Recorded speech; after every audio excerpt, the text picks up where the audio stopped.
Kabla sijaeleza haya mambo manne, nitoe kisa.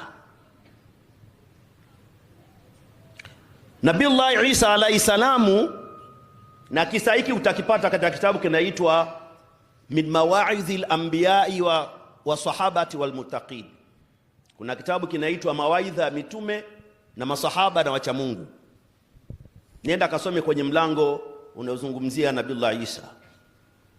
Alipita Nabii Isa siku moja akiwa safarini, akawakuta watu wamekaa wamekonda.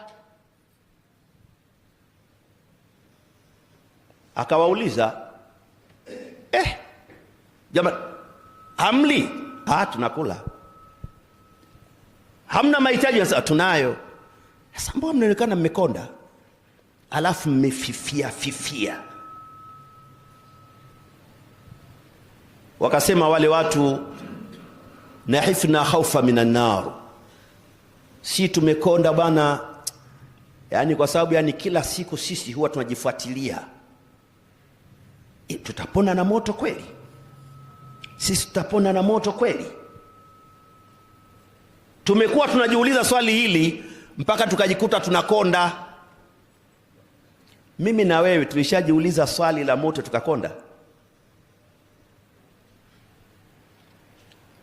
Akawaambia, kumbe nyinyi mnahofu kiumbe tu, Akaenda mbele akawakuta watu wengine wamekonda sana kuliko wale wa mwanzo.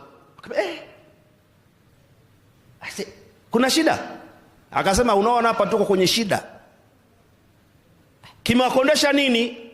Akasema, kilichotukondesha sisi tunajiuliza, anadkhulu janna, hivi sisi tutaingia peponi? Kwa amali hizi kweli tutaingia peponi? Tumekaa tukifikiri hivyo, kuingia peponi mpaka tumekonda hivi unavyotuona hivi. Akasema, Mwenyezi Mungu awapeni pepo, lakini mnafikiria kiumbe. Akaenda zake, kwenda mbele akuta kundi nyingine ndo wamekonda mwisho, lakini nyuso zao zinang'ara sana kuliko kioo kilichokutanishwa na jua, lakini wamekonda kuliko wale wa kwanza na wa pili. Akauliza, jamani, sasa kama nyinyi maisha ndo haya, sijui kama mnastarehe duniani. Kinakondesha nini? Wakasema, nahifna, sisi tumekonda kwa sababu nufakiru unsar Allah, sisi tunafikiria hivi tumeshapata nafasi ya